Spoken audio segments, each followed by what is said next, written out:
Today in front of me CUBOT R19, and I'll show you how to turn on or turn off silent mode on this device.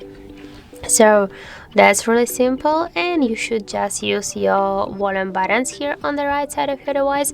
Just press one from your volume buttons, and here you will see the bell icon. Just tap twice, one and twice on your on this bell icon, and here we got the message that the calls and notifications will be muted, and that means that you just enable the silent mode on this device.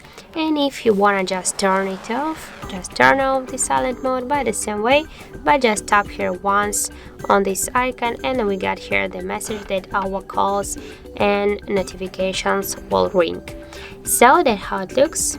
And if you find this video helpful, remember to leave a like, comment and subscribe our channel.